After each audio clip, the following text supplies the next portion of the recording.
Bonsoir, chers amis, bienvenue à cette rencontre consacrée à l'archange Michael. Ce n'est évidemment pas une rencontre ordinaire. Dans le cadre de notre cycle d'études portant sur les archanges, vous me direz sans doute, il n'y a pas de rencontre ordinaire lorsqu'il est question de ces grands êtres de lumière. Mais nous pourrions dire que ce soir, c'est une rencontre particulièrement extraordinaire, puisque nous allons nous intéresser à Michael, qui, vous le savez, est le prince des milices célestes, le chef des archanges et des chœurs angéliques. Nous pourrions dire qu'il est le maître du ciel. Et c'est donc forcément un très grand moment lorsque nous nous intéressons à ce guide de lumière qui occupe le sommet de la hiérarchie angélique, comme nous aurons l'occasion de le répéter à plusieurs occasions ce soir. À titre personnel, j'ai consacré de très nombreuses années à l'approcher. D'abord à travers les textes, bien sûr, à travers les traditions, mais surtout grâce à certains exercices kabbalistiques. Parce que les textes en ce domaine montrent très vite leurs limites et l'expérience pratique est essentielle pour découvrir l'importance de ces êtres de lumière et de leur action dans notre quotidien. Cela est particulièrement vrai lorsqu'il est question de l'archange Michael. Je vais donc vous partager ce soir le fruit de ces recherches, comme ce fut déjà le cas pour les archanges Raphaël, Gabriel et Uriel, mais s'ajoutera à la présentation de l'archange et aux exercices que je vous transmettrai, comme on me les a transmis, la découverte d'un puissant talisman. Un talisman qui remonte à l'époque des rois thaumaturges anglais. Un talisman que nous avons modifié et fait frapper en argent, il y a de ça un peu plus de 2 ans.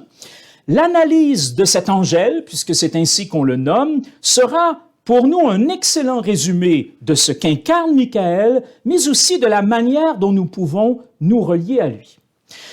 Comment allons-nous plus précisément aborder cet immense sujet ce soir? Alors, dans un premier temps, nous allons rappeler brièvement la place que Michael occupe auprès des autres archanges de la tradition judéo-chrétienne. Alors, nous verrons qu'il occupe le 7e rang, l'étape ultime proposée par ces grands êtres de lumière, ce qui lui accorde au sein des milices célestes une certaine primauté. Une certaine primauté, notamment parce qu'il récapitule en quelque sorte les attributs et les fonctions des 6 archanges qui le précèdent.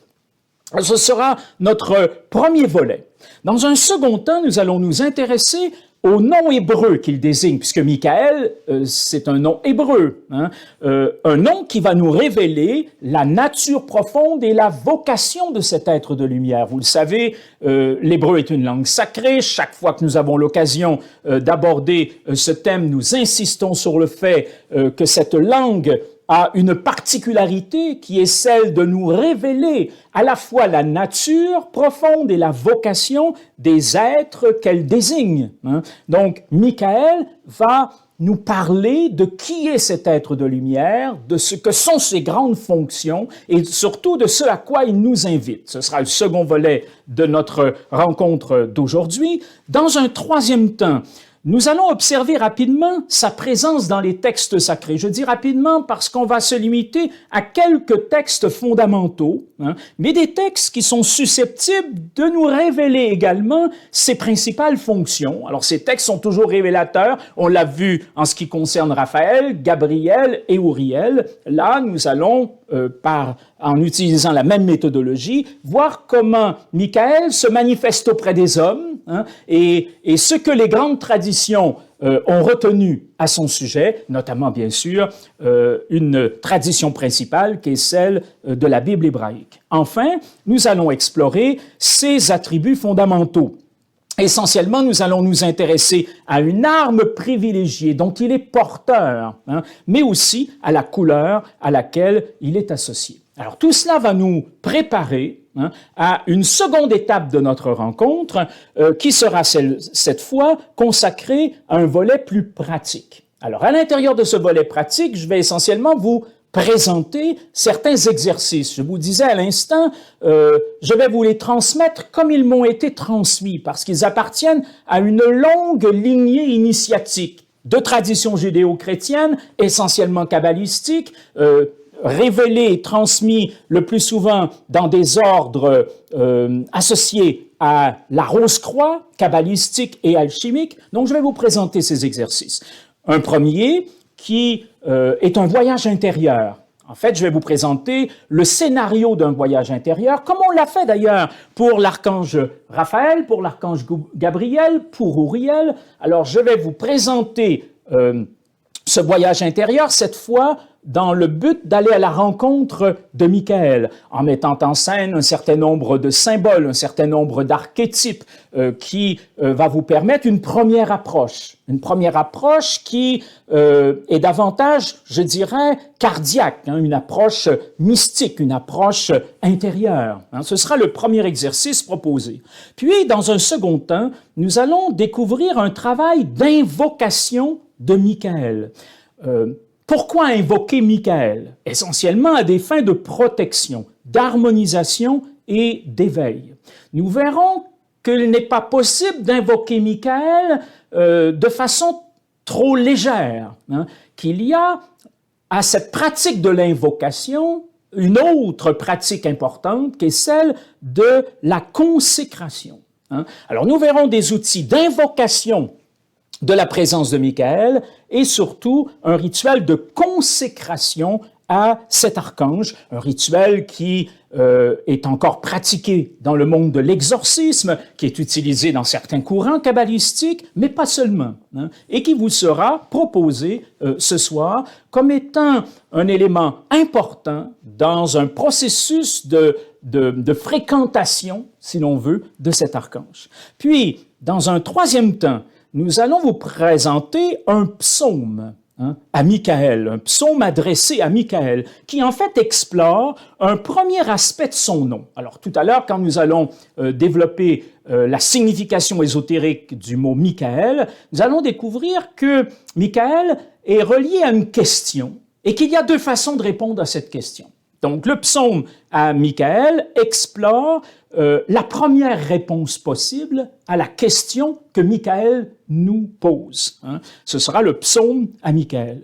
Puis, nous nous intéresserons à une neuvaine à Michael. Et là, nous avons aussi proposé, comme on a proposé un voyage intérieur pour aller à la rencontre de Raphaël, de Gabriel et d'Uriel, on a aussi présenté une neuvaine, rappelez-vous. Et je vous disais, le voyage intérieur, c'est plus la voie cardiaque, la voie mystique, alors que la neuvaine, c'est davantage un travail théurgique. Eh bien, à nouveau, nous aurons une neuvaine dédiée à Michael qui explore cette fois une seconde réponse possible à la question que Michael nous adresse et qui, d'une certaine façon, ouvre la porte à un cheminement initiatique où il est en quelque sorte à la fois le gardien et l'accompagnateur. Et à l'issue de ces 4 exercices, eh bien, nous aborderons l'étude de ce fameux talisman, de cet angèle qui lui est dédié. Alors voilà donc le programme de notre rencontre de ce soir, qui sera bien sûr accompagné d'une documentation qui vous sera envoyée par courriel à l'issue de la rencontre d'aujourd'hui, une documentation assez importante, surtout au niveau pratique. Alors, je vous invite à prendre des notes pour le premier volet, volet théorique, si l'on veut, où j'essaie de vous présenter qui est Michael. Mais au niveau du volet pratique, vous aurez vraiment des détails quant aux 4 exercices que nous vous proposons. Vous aurez toutes les précisions par écrit, ce qui va vous permettre vraiment de faire un travail sérieux, sans avoir à tout noter. Simplement, ce soir, cherchez à mieux vous imprégner de l'univers de sens associé à cet archange et vous aurez les éléments pratiques qui vous seront transmis par des documents qui vous seront envoyés avec les informations associées donc à notre rencontre de ce soir. On va donc débuter dans un premier temps en replaçant l'archange Michael au sein d'une confrérie céleste formée de 7 archanges. Pourquoi je dis en replaçant? Parce qu'on l'a déjà évoqué, l'existence de ces 7 archanges. Depuis notre rencontre sur Raphaël, on l'a ensuite repris pour Gabriel, on l'a répété une 3e fois pour Uriel, et là, je vous le présente de nouveau pour l'archange Michael. Je le fais surtout pour ceux qui se joignent à nous, qui n'ont pas suivi les enseignements précédents et qui avaient un intérêt particulier pour Michael et qui se retrouvent donc avec nous ce soir. Je le fais aussi pour ceux qui ont suivi les rencontres précédentes, pour un peu vous rafraîchir la mémoire, vous réintroduire dans cet univers de sens. Donc, Michael, comme les autres, comme les 6 autres, appartient à cette confrérie céleste formée de 7 archanges qui sont les 7 esprits devant le trône dont nous parle l'Apocalypse de Jean. Dans un fascicule intitulé « Les archanges guides et gardiens spirituels » qu'on a publié il y a une bonne vingtaine d'années maintenant, on vous proposait un enseignement sur les 7 archanges de la tradition judéo-chrétienne, un enseignement relativement bref, mais suffisant pour avoir une idée de cette hiérarchie.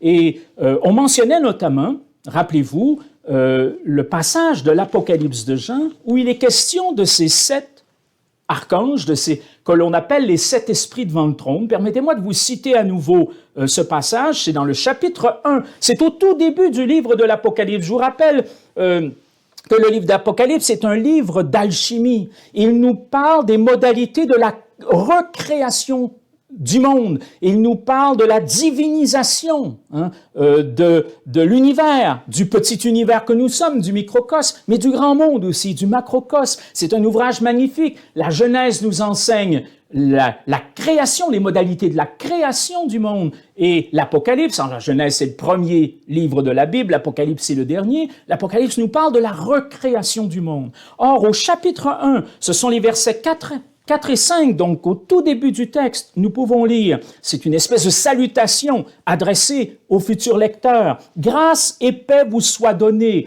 par il est, il était et il vient, par les 7 esprits présents devant le trône et par Jésus-Christ, le témoin fidèle, le premier-né d'entre les morts, le prince des rois de la terre. » Déjà, on a des indications qu'il va s'agir d'un texte alchimique, le premier-né d'entre les morts. Mais ce qui nous intéresse, nous, ce soir, c'est la mention des 7 esprits devant le trône. Les 7 esprits devant le trône, débutant avec Yehoudiel et se terminant avec Michael. Alors, ces 7 esprits devant le trône forment donc, comme on l'a déjà évoqué à quelques reprises, une véritable hiérarchie, représente une échelle également sur le chemin de l'initiation, une échelle qui s'amorce avec un premier échelon gardé par Yehoudiel, premier des 7 esprits devant le trône, et progressivement, nous nous acheminons vers le 7e et ultime échelon, l'ultime étape de la démarche initiatique gardée par Michael. Or, ce qui est très intéressant, c'est que nous pouvons bien sûr présenter une échelle, on voit bien la hiérarchie depuis la première jusqu'à la 7e étape, mais on peut aussi présenter la chose en associant ces archanges avec les points cardinaux. Et alors, on dessine 2 cercles de vie. Un premier cercle de vie, disons, associé à la vie naturelle, à un processus de développement plutôt psychologique, et un second cercle de vie associé à une vie surnaturelle, si l'on veut, à la vie spirituelle, et qui concerne le processus d'éveil spirituel. On pourrait dire, premier cercle de vie, processus de croissance et de développement personnel, second cycle de vie, second cercle de vie, expérience de l'éveil spirituel. Or, si nous positionnons nos 7 archanges sur ces 2 cercles de vie, nous obtiendrons ceci. Alors, je vous les écris pas sur le tableau, suivez le mouvement de ces 2 cercles de vie. Il débute au nord, avec le premier des 7 archanges, Yehoudiel. Nous aurons à l'évoquer beaucoup plus longuement dans les prochains mois. Je vous expliquerai ça en toute fin de rencontre ce soir. C'était pas prévu, c'est la surprise de la soirée. Nous aurons à étudier sérieusement que représente Yehoudiel, qui est cet archange, gardien et accompagnateur sur le chemin de l'initiation. Il se positionne au nord. Puis à l'est, nous avons Barakiel. Puis au sud, Chaltiel, et enfin à l'ouest, Raphaël.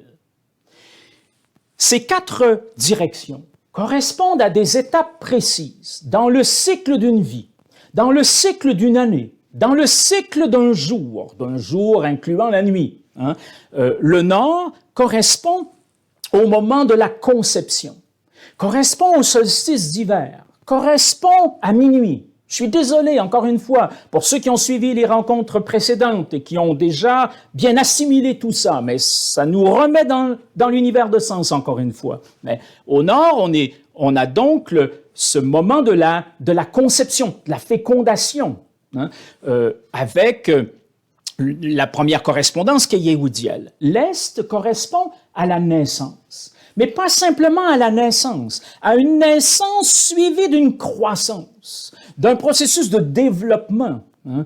Ce qui avait été mis en place sous forme d'un germe, si l'on veut, au nord, va maintenant naître, devenir visible et amorcer un processus de croissance à l'est, pardon. Bon, tout ça correspondant à cette direction qu'est l'est. Puis le sud. Le sud, c'est le moment, on pourrait dire, c'est l'âge adulte. Hein. Autant l'âge de la conception au nord, l'âge de la naissance et de la croissance de l'enfance, donc, à l'est, ici, on a l'âge adulte. Le moment où on atteint une certaine maturité et où on commence à rayonner de cette nature profonde dont on a été, en quelque sorte, bénéficiaire au nord, hein, et que maintenant, on rayonne parce que cette réalité a atteint une certaine maturité. Et finalement, l'Ouest, eh ben, c'est l'opposé de l'Est, comme le Sud était l'opposé du Nord. Hein. Le Nord, c'est tout ce qui se passe à l'intérieur, dans les profondeurs de l'être. On le voit par l'âge de la vie correspondant, c'est-à-dire le moment de la conception. La conception, c'est à l'intérieur, dans les profondeurs.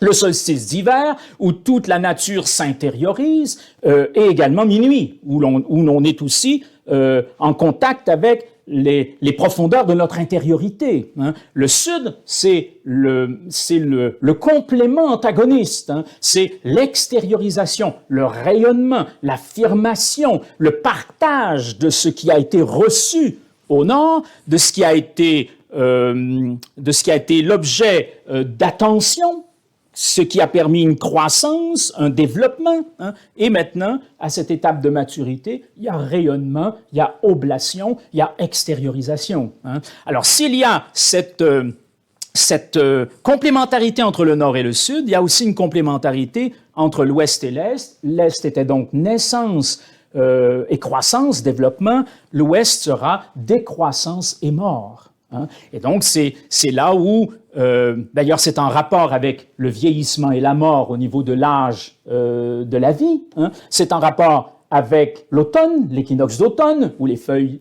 tombent, où finalement la nature semble mourir. Hein. Pas qu'elle va être néantisée, mais elle meurt pour pouvoir renaître. Hein. Et puis l'ouest correspond également au coucher du soleil, donc à la fin d'un cycle diurne. Hein. Et puis l'amorce, la préparation d'un nouveau cycle, si vous voulez. Donc l'ouest est avec cette dynamique-là particulière.